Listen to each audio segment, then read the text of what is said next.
అందరికీ నమస్కారం. తెలుగు స్టోరీస్ లైబ్రరీకి మీ అందరికీ స్వాగతం. ఇప్పుడు మనం వినబోయే సీరియల్ మీనా 38వ భాగం. రచన ఎద్దనపూడి సులోచన రాణి గారు.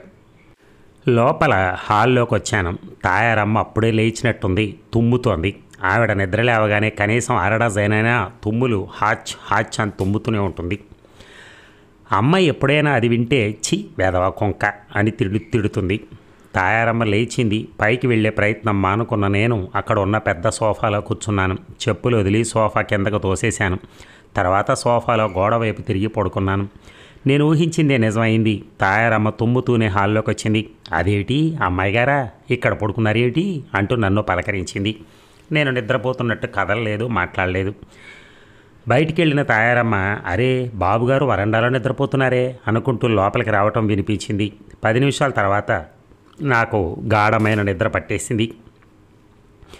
ఇక ఉదయమే పెద్ద పెద్ద గరిటెలు పుచ్చుకుని 4 వంట బ్రాహ్మణులు రావడంతో ఇంట్లో సందడి ప్రారంభమైంది. రేపు జరగబోయే ప్రధానానికి అమ్మ ఈరోజే ఇంట్లో స్వయంగా స్వీట్లు చేయించడానికి నిశ్చయించుకుంది. సోఫాలో పడుకున్న నేను బద్ధకంగా లేచాను. వంట బ్రాహ్మణుల్లో ఒక అతను హెడ్ కాబోలు. తను పిఠాపురం జమీందార్ గారి ఇంట్లో ఒకసారి వంట చేసినప్పుడు వాళ్ళు మెచ్చుకుని సువర్ణ కడియం బహుమతిగా ఇచ్చిన వైనని చెప్తున్నాడు. అమ్మ తాయారమ్మతో మాటలు తగ్గించి పని త్వరగా అయ్యేలా చూడు అంటూ కసరటం వినిపించింది. నేను లేచి దొడ్లోకి వచ్చాను. అప్పటికే అక్కడ 2 గాడిపై తవ్వుతున్నారు. అమ్మ స్నానానికి బాత్రూమ్కి వెళ్ళింది. నేను వంటగదిలోకి తొంగి చూశాను. తాయారమ్మ గారు పని హడావిడిలో సర్కస్ చేస్తున్నట్టుగా నడుస్తోంది. తాయారమ్మ గారు మీరు రాజుని మలక్పేట అంటూ సందేహంగా అడిగాను. ఆవిడ ఆ మాట వినగానే గుడ్లు చిత్రంగా తిప్పుతూ వెళ్ళలేదండి. రాత్రి అమ్మగారు పడుకోబోయే ముందు మళ్ళీ ఏం ఆలోచించారో ఏమో నన్ను పిలిచి ఆ అమ్మాయిని ప్రస్తుతానికి ఇక్కడే ఉండని అన్నారు. నాకు కూడా అదే నచ్చింది. అలాంటి నక్కజిత్తుల వాళ్ళని మన కళ్ళ ఎదుట ఉంచుకోవటమే మంచిదనుకోండి అంది. దాదాపు గంట గడిచింది. నాన్నగారు కాఫీకి డైనింగ్ రూమ్లోకి వస్తే నేను దొడ్లోకి, ఆయన పైకి మేడ మీదకి వెళ్తే నేను కింద తాత్సారం చేసి ఆయనతో ముఖాముఖి ఎదురుపడకుండా తప్పించుకున్నాను. అమ్మ నాన్నగారు ఎక్కడికో వెళ్ళటానికి సిద్ధమవుతున్నారు. బజార్లో వాళ్ళు ఇంకా కొనాల్సినవి ఏవో ఉన్నాయట. అమ్మ నాన్నగారిని సంప్రదించి ఏదో లిస్టు రాస్తోంది. నేను మెల్లగా రాజు ఉన్న గది తలుపులు గడియ తీసి లోపలికి వెళ్ళాను. రాజు మంచం మీద కూర్చొని ఉంది. గది తలుపులు తెరవగానే ఇటు చూసిన అది నన్ను చూడగానే చప్పున మొహం తిప్పేసుకుంది. నేను దగ్గరికి వెళ్ళాను. రాజు నా ఉనికి గమనించని దానిలాగా కూర్చుంది. భుజం మీద చెయ్యి ఆనిస్తూ రాజు అంటూ అనునయంగా పిలిచాను. రాజు నా చెయ్యి బలంగా విదిలించేసుకుంది. నా వైపు తిరుగుతూనే వెంటనే అంది, వదిన ఆఖరిసారిగా అడుగుతున్నాను, నా మీద నీకేమాత్రం అభిమానం ఉన్నా అత్తయ్యకి జరిగిందంతా చెప్పేసి నన్ను వెంటనే నెమ్మలూరు పంపి. మా అన్నయ్య మీద ఒట్టేసి చెప్తున్నాను, నీకు ఎలాంటి భయం వద్దు. ఇక్కడ జరిగినవి ఏవి నేను ఎవరికీ చెప్పను అంటూ ఉండగానే దాని కళ్ళల్లో నీళ్లు ఉబికి గిర్రున నిండాయి. ఒక్కరోజు ఓపిక పట్టావంటే రేపు సాయంత్రం ఎవరూ చెప్పకుండా అందరికీ అంతా తెలుస్తుంది రాజు. అంతేనన్నమాట. అయితే ఈ చిత్రవద ఇంకా నేను 24 గంటలు భరించాలన్నమాటేగా. సరే నీ ఇష్టం. ఇక ఈ ఇంట్లో నేను పచ్చి మంచినీళ్ళు కూడా ముట్టుకోనన్న సంగతి నువ్వు బాగా గుర్తుపెట్టుకో. రాజు నువ్వు ఇన్నాళ్ళు నా మీద చూపించిన అభిమానం నిజమే అనుకున్నాను. నాకు ఇప్పుడు తెలుస్తోంది అదంతా అబద్ధం. అది కూడా నీ నటనలో ఒక భాగం. పల్లెటూరి వెర్రి మొహాలను చేసి నీ చేతిలో పావుగా ఇరికించుకున్నావు. అందుకే మా అన్నయ్యకు మీరంటే అంత అసహ్యం. రాజు నా వైపు సూటిగా చూస్తూ రోషంగా అంటుంటే నా గుండెల్లో పొడిచినట్టయింది. క్షణంసేపు నోట మాట రాని దానిలాగా అయిపోయాను. ఆ వెంటనే ఒక్కసారిగా ఆవేశం పొంగులా ముంచుకొచ్చింది. రాత్రి నేను కృష్ణతో మాట్లాడిన వైనమంతా చెప్పేయబోయాను. ఇంతలో తాయారమ్మ హడావిడిగా లోపలికొస్తూ అమ్మాయి గారు మీకు ఫోన్ వచ్చింది అంది. నాక గిరుక్కున వెనక్కి తిరిగిన నేను తాయారమ్మను తోసుకుని మెరుపులాగా ఫోన్ దగ్గరికి పరిగెత్తాను. హలో ఎంతో ఆత్రంగా పిలిచాను. హలో అవతలి కంఠం వినగానే నా ఆదుర్ద చప్పబడిపోయింది. ఫోన్ చేసింది కృష్ణ కాదు, సారథి. మీనా నీతో అర్జెంటుగా మాట్లాడాలి, ఒక్క 10 నిమిషాలు ఇక్కడికి వస్తావా? నేనా? మీరే ఇక్కడికి రావచ్చుగా. అక్కడ అందరూ ఉంటారు, మాట్లాడటం కుదరదు. అంత అర్జెంటా? చాలా అర్జెంట్. అయితే మమ్మీని అడుగుతాను. నాకు వెతకబోయిన తీగ కాలికి దొరికినట్టయింది.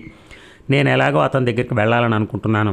అమ్మ వాళ్ళు షాపింగ్కి వెళ్ళి తిరిగి వచ్చే లోపల సారథిని తీసుకుని కృష్ణ దగ్గరికి వెళ్ళి వచ్చేయాలనేది నా నిశ్చయం. మమ్మీని పిలు, నేనే అడుగుతాను అన్నాడు అతను. అతని ధోరణి ఈరోజు చాలా అధికారికంగా ఉంది. నేను తాయారమ్మ చేత పైకి కబురు పంపాను. అమ్మ గబగబా దిగి వచ్చింది. ఫోన్లో మాట్లాడింది. సారథి ఏం చెప్పాడో ఏమో, ఆవిడ ముఖం వికసించింది. ఫోన్ పెట్టేగానే నా వైపు తిరిగి 9 గంటలకల్లా కారు పంపిస్తా అట్ట, నువ్వు రెడీగా ఉండు. నిన్న కొన్న ఆ చీర బాగోలేదట, ఇంకొకటి కొంటా అట్ట. వెంట అతని ఫ్రెండు భార్య కూడా వస్తున్నారట అంది. అలాగే అన్నట్టుగా తలూపాను. పైకి వెళ్ళబోతున్న అమ్మ మెట్ల దగ్గర ఆగి వెనక్కి తిరిగి, ఏ చీర కట్టుకుంటావు అంది. ఏం కట్టుకోను, ఆ ఆలివ్ గ్రీన్ ఎంబ్రాయిడరీ జార్జెట్ చీర కట్టుకో అని పురమాయించి వెళ్ళిపోయింది. పిడుగులు పడని, భూకంపం రాని అమ్మ నా బట్టల ఎన్నిక మర్చిపోదు. 24 గంటలు నేను అపరంజి బొమ్మలా ఉండాలని ఆవిడ ఆరాటం. గతంలోకి వెనక్కి తిరిగి చూసుకుంటే నా ఇష్టం వచ్చిన దుస్తులు ధరించిన ఏ చిన్న సంఘటన నాకు గుర్తులేదు. ఇలాంటి మరెన్నో కలిసి నా మనసులో ఆవిడను వ్యతిరేకించి ఏదైనా పని చేయాలని తహతహకు బీజం నాటాయేమో. ఎప్పటికప్పుడు ఆ అయిష్టతను నిర్మోహమాటంగా ఆవిడకి తెలియజేయాలని అనుకోవటం, తీరా ఆవిడ ఎదురుగానే అన్నీ మింగేయటం నా అలవాటైపోయింది. పెళ్ళి అనేది నా ఆఖరి ప్రయత్నం. ఈ ప్రయత్నంలో నేను విజయం పొందలేకపోతే ఇంకెప్పటికీ సాధించలేను. ఇది నాకు మృగతృష్ణ కాకూడదు. నా జీవితంలో అమ్మను ద్వేషించే దుస్థితికి నేను ఎన్నడూ వెళ్ళకూడదు. ఇది భగవంతుడి ముందు నా ఏకైక ప్రార్థన. ఇక టంచనగా 9 గంటలకి సారథి పంపిన కారు వచ్చింది. అప్పటికే ముస్తాబవుతున్న నేను వెంటనే బయలుదేరి వెళ్ళాను. దోవలో నా ఆలోచనలు పరిపరి విధాలా పోసాగాయి. సారథి నాతో ఏం చెప్పబోతున్నాడు? రాజేశ్వరి విషయంలో క్షమార్పణ కోరుకోవటం లేదు కదా. ఏదైనా ఒకటి మాత్రం నిజం, అతను చెప్పబోయే ఆ విషయం ఏదైనా నన్ను నిరాశ మాత్రం పరచదు. అదేదో అతను మాట్లాడేసిన తర్వాత కృష్ణ విషయం చెప్పి అతని దగ్గరికి తీసుకెళ్తాను. ఒక్కసారి నా జీవితంలో ఎంతో ముఖ్యమైన ఈ ఇద్దరూ మాట్లాడుతుంటే నాకెంతో హాయిగా ఉంటుంది. అసలు ఈ పని నేను ఎప్పుడో చేయాల్సింది. మనకి జీవితంలో ముఖ్యమైన విషయాలన్నీ చాలా ఆలస్యంగా స్ఫురణకొస్తూ ఉంటాయి. నేను వెళ్ళేసరికి సారథి బెడ్రూమ్లోనే ఉన్నాడు. 9:30 అయినా అతను ఇంకా పక్క మీద నుంచి లేవలేదు. నైట్ డ్రెస్ విడవలేదు. రాత్రంతా నిద్రలేదు కాబోలు. కళ్ళు ఎర్రబడి కొద్దిగా ఉబ్బి ఉన్నాయి. ఒకరోజు గడ్డం చేసుకోకపోతే అతని మొహం ఎలుగుమట్టిని గుర్తు చేసేట్టుగా ఇంత భయంకరంగా ఉంటుందని నాకు మొదటిసారిగా తెలిసింది. నేను గదిలోకి అడుగు పెట్టాను. అతను మంచమేంచి లేచే ప్రయత్నమైనా చేయకుండా ఎదురుగా ఉన్న కుర్చీ చూపిస్తూ కూర్చో అన్నాడు. నా ముఖంలో భావం కనిపెట్టినట్టుగా గడ్డం తడుముకుంటూ, ఈరోజు నా ఒంట్లో బాగోలేదు అన్నాడు. జ్వరమా అన్నాను కుర్చీలో కూర్చుంటూ. కాదు, పెద్ద షాక్ తగిలి మతిపోయింది. నేను ఆశ్చర్యపడినట్టు చూడలేదు. రాజేశ్వరి వెళ్ళిపోవటం అతనికి షాక్ అని నాకు తెలుస్తూనే ఉంది. కుర్చీలో కూర్చున్న నేను గది కలయి చూశాను. ఆ పరిసరాల్లో ఏ మూలకి ఇటువైపుకు తల తిప్పిన అంతులేని ఐశ్వర్యం కళ్ళకు కట్టినట్టు కనిపిస్తోంది. కానీ అంత విలువైన వస్తువుల మధ్య కూర్చున్న అతను మాత్రం హుందాగా లేడు. ఆ ఐశ్వర్యం అతనికి అతకనట్టుగా ఎరువు తెచ్చుకున్నట్టుగా ఉంది. మీనా, నీతో ఒక ముఖ్యమైన విషయం చెప్పదలుచుకున్నాను అన్నాడు. అతను ఏమాత్రం తాత్సారం చేయనందుకు నాకు ఆనందం కలిగింది. చెప్పండి అన్నాను. రేపు మనకి ప్రధానం జరగబోవటం లేదు. నేను ఉలిక్కిపడ్డట్టు అయ్యాను. చటుక్కన తలెత్తి చూడబోయి నా మొహంలో ఆనందం ఎక్కడ పసిగడతాడోనని భయం అతి కష్టం మీద నిగ్రహించుకున్నాను. నిజం చెప్పాలంటే ఇంత మంచి వార్త నేను ఎప్పుడు వినలేదేమో. ఈ ప్రధానం జరగకుండా ఆపే బాధ్యత నీది, సిగరెట్ పెట్ట తీసుకుంటూ అన్నాడు. నేనా? రెండోసారి ఉలిక్కిపడ్డాను. అవును, నువ్వే. నేనేం చేయగలను? ఏదైనా చెయ్యి. ఈ పెళ్ళి ఇష్టం లేదని చెప్పు, ఇంకెవరినైనా ప్రేమించాను. ఈ మాటలు వినగానే నా ముఖంలోకి రక్తం సర్రన పాకొచ్చింది. అతను అంటున్నాడు, లేకపోతే చచ్చిపోతానని బెదిరించు, ఏమైనా చెయ్యి, ఈ ప్రధానం మాత్రం జరగకుండా ఆపు. అది అభ్యర్థనలాగలేదు, అధికారంతో ఆజ్ఞాపిస్తున్నట్టుగా ఉంది. ఆ పనేదో మీరే చేయొచ్చుగా. మొదట అలాగే చేద్దామనుకున్నాను, కానీ రాజేశ్వరిని మీరు అంత యుక్తిగా నిర్దయగా తరివేసిన తర్వాత ఆ ఉద్దేశం విరమించుకున్నాను. తాడిని తన్నేవాడు తలదన్నే కలవాడు ఉంటాడని మీ అమ్మకు నిరూపించదలుచుకున్నాను. అంతేకాదు, నా అంతటా నేను చెప్తే నేను కొంత నష్టం భరించాల్సి వస్తుంది. అంటే అతని ధోరణికి విస్తుపోతూ అడిగాను. అంటే నేను ఆఖరి క్షణంలో వద్దంటే మీ పరువు ప్రతిష్టలు దెబ్బతింటాయి. మీ వాళ్ళకి నా మీద ఆగ్రహం వస్తుంది. దాంతో నా మీద ప్రతీకారం తీర్చుకోక మానరు. నేను ఢిల్లీ నుంచి ఇక్కడికి ఎలా వచ్చానో, ఎవరి పలుకుబడి వల్ల నా హోదా రెట్టింపైందో నీకు తెలియంది కాదు. మీ అమ్మ నాన్న ఒట్టి పుణ్యానికే నాకేం సాయం చేయలేదు. కాబోయే అల్లుండనే ఆశతో అందలం ఎక్కించారు. ఇప్పుడు ఆ అందలంలో నీకు చోటు లేదంటే వాళ్ళు నన్ను వదులుతారా? చెప్పు కింద తేలులా నలపగలరు. మీనా, ఈ కాలంలో స్వలాభాపేక్ష లేకుండా ఎవ్వరికి ఎవరు ఎలాంటి సాయం చేయరు. మీ అమ్మ అందులోనూ. ఆవిడ తలుచుకుంటే ఏదైనా చేయగలదు. ఆవిడతో వైరం పెట్టుకుని తలకిందులు చేసుకునే అంత మూర్ఖుడినైతే కాను. నేను రెప్పవాల్చటం మరిచినట్టుగా అతని వైపే చూడసాగాను. అతను ఆ సమయంలో సభ్యత సంస్కారం అనే ముసుగు విసర్జించి అసలు స్వభావం చూపిస్తున్నట్టుగా ఉంది. అతను మళ్ళీ అన్నాడు, నేను ఇలా కోరటంలో కేవలం నా స్వార్థమే కాదు, నీ మంచి కూడా ఉంది. ఎందుకంటావా?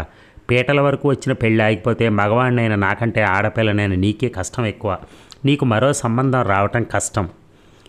ఇది బెదిరింపా? సూటిగా అడిగాను. ఎలా అనుకున్నా నాకు అభ్యంతరం లేదు. నిర్లక్ష్యంగా వస్తోంది సమాధానం. హఠాత్తుగా మా మీద ఇంత పగ దేనికి? చెప్పానుగా, రాజేశ్వరిని మీరు నిర్దయగా తరిమేసినందుకు. ఆ మాట అమ్మతో సూటిగా చెప్పచ్చుగా. ఈ పిరికితనం దేనికి?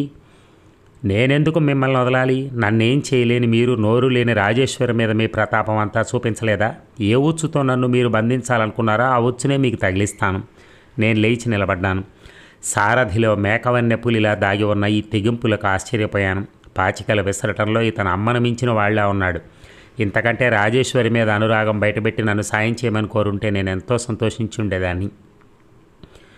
అతను నా వైపు చూస్తూ అన్నాడు, నువ్వు అనవసరంగా ఆవేశపడకు. ఇందులో నీకు జరుగుతున్న అన్యాయం ఏమీ లేదు. అతని గొంతు హఠాత్తుగా నమ్రతగా మారింది. మనం అలగా వాళ్ళం కాదుగా. అభిప్రాయ భేదాలు కలగగానే వీధిన పడి కొట్టుకోవడానికి పెద్ద కుటుంబాల వాళ్ళమే. ఏది జరిగినా గోప్యంగా జరగాలి. ఆ గోప్యం అనే మాటలో కావాల్సినంత వ్యంగ్యం ఉంది. నాకు అతన్ని బాగా రెచ్చగొట్టాలనిపించింది. మీరు కోరినట్టు నేను చేయకపోతే అన్నాను.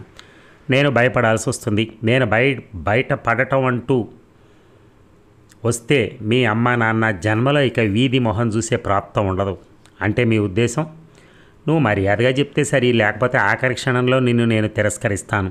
కారణం ఏం చెప్పగలరు మీరు? తాపీగా అడిగాను.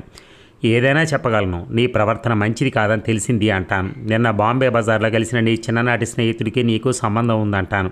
మీ అమ్మంటే మండిపడుతున్న మా పిన్ని నాకు పూర్తి మద్దతు ఇస్తుంది.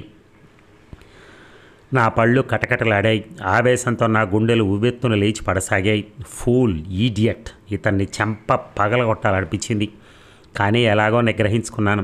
అతను చెప్పినట్టు చస్తే చేయకూడదు అనిపించింది. అందుకే సగర్వంగా ధీమాగా ఖచ్చితంగా చెప్పేశాను. సరే, అదేమిటో నేను చూస్తాను. మీరు మమ్మల్ని ఏం చేయలేరు. మా కుటుంబ పరువు ప్రతిష్టలు అగ్ని లాంటివి. వాటిని కాటేయాలని చూసిన వాళ్ళు నిలువునా భస్మం అవుతారే తప్ప మాకేం హాని జరగదని మీరు త్వరలోనే తెలుసుకుంటారు. వస్తాను అంటూ గిరుక్కున వెనక్కి తిరిగి గబగబా గుమ్మం వైపు నడిచాను. పరువు ప్రతిష్టలు, చాలా పరువు గల కుటుంబం. పాపం, కూతురు గారు చిన్ననాటి స్నేహితులని చెప్పే పెద్ద మనిషితో రాత్రంతా హోటల్ రూమ్లో గడిపితే తండ్రి వచ్చినా కూడా వెంట తీసుకెళ్లలేని అసమర్థుడు. ఈ మాటలు వ్యంగ్యంగా పరుషంగా నా మీద పిడుగుల్లా వచ్చి పడ్డాయి. క్షణంసేపు నా కళ్ళు బైర్లు కమ్మినట్టున్నాయి. గుమ్మం దాటబోతున్న నేను కళ్ళ ముందు చీకటి తెరలు కమ్మటంతో చప్పున తలుపు మీద చేయి వేసి పట్టుకుని ఆగాను. పరువు, మాలావు గొప్ప పరువు. వెనక నుంచి అతని కంఠం హేళనగా వెక్కిరింతగా వినిపించింది. నేను మెల్లగా నాలో శక్తిని అంతా కూడదీసుకుని వెనక్కి తిరిగాను. ఏమిటి మీరనేది? ఏమిటా? రాత్రి 11 గంటలకు నువ్వు ఒంటరిగా తాజ్మహల్ హోటల్లో ఆ కృష్ణారావు గారికి వెళ్ళలేదు? అరగంట తర్వాత మీ నాన్న వచ్చి కూడా నిన్ను ఇంటికి పిలిచి తీసుకెళ్ళలేని మాట అబద్ధమా? రాత్రంతా నువ్వు అతనితో గడిపి తెల్లవారుజామున ఇంటికి వెళ్ళిన మాట కాదనగలవా నువ్వు? అనను. కానీ ఇదంతా మీకెలా తెలుసు? ఎలా తెలుసా? నీ దగ్గర చెప్పాల్సిన కర్మ నాకేం లేదు. రాజేశ్వరి వెళ్ళిపోయిందనగానే మతిపోయిన నేను స్టేషన్కి వెళ్తే రైలు అప్పటికే వెళ్ళిపోవడంతో ఇంటికి తిరిగి రావడం ఇష్టం లేక ఒంటరిగా ఉంటే పిచ్చెక్కుతుందేమోనని భయంతో కార్డ్స్ ఆడటానికి ఆ హోటల్లో దిగిన ఒక పంజాబీ ఫ్రెండ్ రూమ్కి వెళ్ళాను. ఆ గది సరిగ్గా మీ కృష్ణారావు గదికి ఎదురుగా ఉండడం నా అదృష్టం. మరి అప్పుడే ఎందుకు అడగలేదు నన్ను? పళ్ళ బిగువని అడిగాను. ఎందుకు అడగాలి? రాజేశ్వరి విషయంలో మీరు నన్ను అడిగారా? ఎంత మర్యాద నటించారు. మీనా, చెప్తున్నాను, రేపు ఈ ప్రధానం జరగడానికి వీల్లేదు. మీ అమ్మకి ఏం చెప్తావో ఏం చేస్తావో నీ ఇష్టం. నువ్వేం చెప్పకపోతే రేపు సాయంత్రం ఈ సంఘటన బయటికి తెచ్చి మిమ్మల్ని నలుగురిలో నవ్వులు పాలు చేసి తీరతాను. సారథి మంచం మీద గుద్ది మరీ చెప్పాడు. నేను వెనక్కి తిరిగాను. నా కళ్ళ ముందు ఏవేవో దృశ్యాలు గబగబా తిరుగుతున్నాయి. నాకు తెలుసు, సారథి మా మీద కోపంతో అన్నంత పని చేసి తీరతాడు. అమ్మని ఎదిరించలేని పిరికి పంద ఆయన. అతను నన్ను బెదిరిస్తున్నాడు. గబగబా పరుగు లాంటి నడకతో బయటకు వచ్చిన నేను అక్కడ సిద్ధంగా ఉన్న కారులో కూలపడ్డాను. అక్కడే నిలబడున్న డ్రైవర్ నన్ను చూడగానే చప్పున వచ్చి డ్రైవింగ్ సీట్లో కూర్చున్నాడు. పోనీ అన్నాను. నా మెడ దగ్గర నుదుటి మీద చిరుచెమటలు అలుముకోసాగాయి. ఆఖరి నిమిషంలో ఇదేదైనా వక్రిస్తే నాకు ఊపిరి ఆడక ఉక్కిరి బిక్కిరైపోతున్నంత కంగారుగా ఉంది. మా ఇంటి వైపు మలుపుతున్న డ్రైవర్తో ఇంటికి కాదు తాజ్మహల్ హోటల్కి పోని అన్నాను. ఇక హోటల్ ఆవరణలో కారు ప్రవేశించగానే అప్పటికే హ్యాండిల్ మీద చేయి వేసి సిద్ధంగా ఉన్న నేను చటక్కన డోరు తెరిచి కిందకి దిగుతూ నా కోసం వెయిట్ చేయొద్దు, నువ్వు ఇంటికి వెళ్ళిపో అనేసి హోటల్ లోపలికి పరిగెత్తాను. అక్కడ పైకి వెళ్ళటానికి సమయానికి లిఫ్ట్ కూడా సిద్ధంగా లేదు. దానికోసం ఆ ఓపిక లేని నేను మెట్ల మీద నుంచి గబాబా పైకి వెళ్ళాను. ఆదుర్దాతో భయంతో నా నాలుక తడారిపోయినట్టుగా అయింది. కృష్ణ రూమ్లోకి అడుగు పెట్టేసరికి ఆయాసంతో నా నోట్లోంచి మాట రానంత పనైంది. గది తలుపులు తెరిచే ఉన్నాయి. నేను వెళ్ళేసరికి కృష్ణ ఇంకెవరితోనో కూర్చుని మాట్లాడుతున్నాడు. నన్ను చూడగానే మాట మధ్యలో ఆపేసి ఆశ్చర్యంగా లేచొస్తూ మీనా అన్నాడు. అక్కడ అపరిచిత వ్యక్తి ఉండడంతో నేను ఇబ్బందిగా చూశాను. కృష్ణ ఇది గమనించినట్టుగా ఇతను నా ఫ్రెండ్ మధు మీనా అంటూ పరిచయం చేశాడు. ఓ, అతను నా గురించి విన్నవాడిలాగా సంభ్రమంగా లేచి నిలబడి నమస్కరించాడు. నేను అతనికి ప్రతి నమస్కారం చేయలేదు. కృష్ణ వైపు చూస్తూ నేను నీతో అర్జెంటుగా మాట్లాడాలి అన్నాను. కృష్ణ నా వైపు ఆదుర్దాగా చూశాడు. నా వాలకం అతనికి విచిత్రంగా ఉన్నట్టుంది. నేను బయటికి వెళ్ళనా మధు అడిగాడు. అవసరం లేదు, కూర్చో, మీనా లోపలికి రా అంటూ కృష్ణ డ్రెస్సింగ్ రూమ్లోకి దారి తీశాడు. నేను లోపలికి వెళ్ళగానే ఏమిటి అన్నాడు. శారదకి నేను రాత్రంతా ఇక్కడున్న సంగతి తెలిసింది. కృష్ణ కళ్ళు చురుగ్గా అయ్యాయి. రేపు జరగబోయే ప్రధానం జరగదు అంటున్నాడు అనేశాను. అలా అని మీ అమ్మకి చెప్పాడా? నన్ను పిలిచి చెప్పాడు అనే కంటే బెదిరించాడంటే బాగుంటుంది. ఇక నువ్వు ఆలస్యం చేస్తే లాభం లేదు. రేపు సాయంత్రం లోపల మన వివాహం జరిగేలా చూడాలి. అతను కనుబొమ్మలు కొద్దిగా పైకి లేచాయి. ఇంత త్వరగానా? అదెలా సాధ్యం? నువ్వు తలుచుకుంటే సాధ్యం కాదేది ఉండదు. రేపు సాయంత్రం లోపల నేను నీ దాన్ని కాకపోతే ఈ జన్మలో కాలేను. మీనా, నువ్వు చాలా ఆవేశంలో ఉన్నావు మీనా. ఆవేశమా? కాదు, ముమ్మాటికి కాదు. నా భయం నీకు అర్థం కాదు. అర్థమయ్యేలా ఎలా చెప్పాలో నాకు అసలే తోచడం లేదు. నువ్వు దయ ఉంచి తర్కానికి దిగద్దు ప్లీజ్. సరే అయితే నీ ఇష్ట ప్రకారమే, కానీ నేను ఈ సాయంత్రమే మాట్లాడతాను. నాన్నగారితోనా? ఎందుకు? ఏమని? నీ మొహల్లా ఉంది. ఎందుకేమిటి? నాన్నగారికి మన విషయం చెప్తావా? గుండె మీద చెయ్యానిచ్చుకుంటూ అడిగాను. చెప్పకుండా ఎలా? అమ్మకు తెలియకపోయినా పర్వాలేదు, తర్వాత నేను నచ్చ చెప్పగలను, కానీ మావయ్యకి తెలియకుండా ఎలా? ఎవరికీ తెలియటానికి వీల్లేదు. ముఖ్యంగా నాన్నగారికి అసలే తెలియకూడదు. ఇది నా అభ్యర్థన. కాదు షరతు. నువ్వు నాన్నగారికి ఈ విషయం తెలియజేయాలని చూసావంటే నేను నీ చుట్టుపక్కల ఎక్కడా ఉండను. కృష్ణ చకితుడైనట్టుగా నా ముఖంలో భావాలు చదవటానికి ప్రయత్నిస్తున్నట్టుగా నిలబడిపోయాడు. నేను అతని చేయి నా చేతుల్లోకి తీసుకున్నాను. బ్రతిమలాడుతున్నట్టుగా అన్నాను. నువ్వు సంకోచాలు సందేహాలు అవతల పెడతావు కదా. క్షణంసేపు తదేకంగా నా మొహంలోకి చూసిన అతను చేతుల్ని మృదువుగా విడిపించుకుని వెళ్ళి కిటికీ దగ్గర నిలబడ్డాడు. 5 నిమిషాలు గడిచాయి. నేను అతన్ని దగ్గరగా వెళ్ళి భుజం మీద చేయి వేశాను. నువ్వు నీ నిర్ణయం చెప్పటం ఆలస్యం చేసిన కొద్దీ నాకు భయం ఎక్కువ అవుతుంది. నేను ఏరికోరి నీ జీవితంలోకి బలవంతంగా ప్రవేశిస్తున్నాను. భవిష్యత్తులో ఎప్పుడైనా వెనక్కి తిరిగి చూసుకుంటే నేను సాహసించాను అనే ఆనందం ఈ క్షణం జ్ఞాపకంగా మిగిలేటట్టుగా చెయ్యి. అతను మాట్లాడలేదు. నేనే మళ్ళీ అన్నాను. ఏమిటి నీ సందేహం?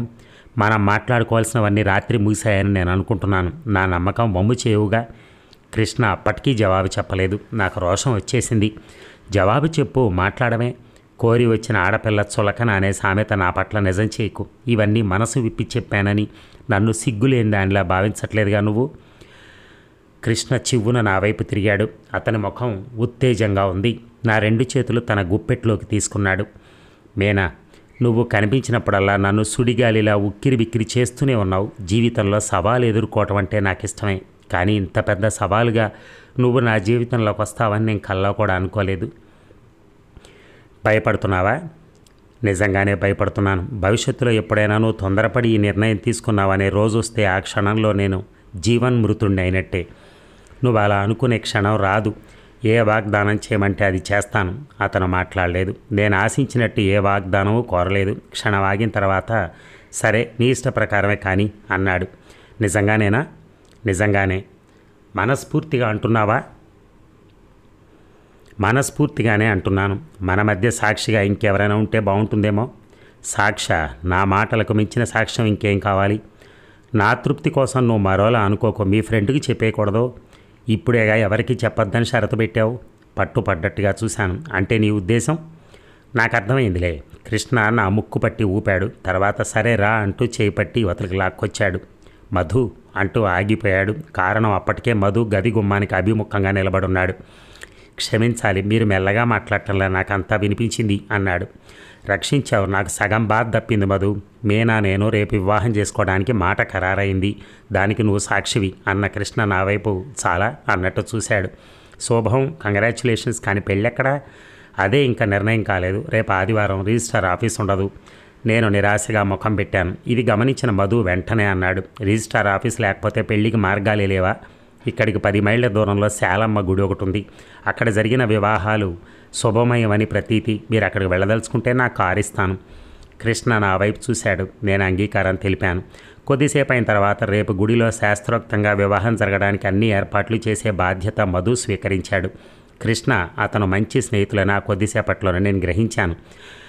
మధుని గుమ్మం వరకు సాగనంపొచ్చిన కృష్ణ పరధ్యాసగా ఏదో దీర్ఘంగా ఆలోచిస్తున్నట్టుగా గది మధ్యలో నిలబడిపోయాడు. అతని ఆలోచన ఏమిటో నాకు అంతుబట్టలేదు. నువ్వు ఇచ్చిన మాట తప్పావా చూడు మరి అన్నాను. మరి ఈ భాగం ముగిద్దామా? మళ్ళీ రేపు కలుద్దాం. Thank you.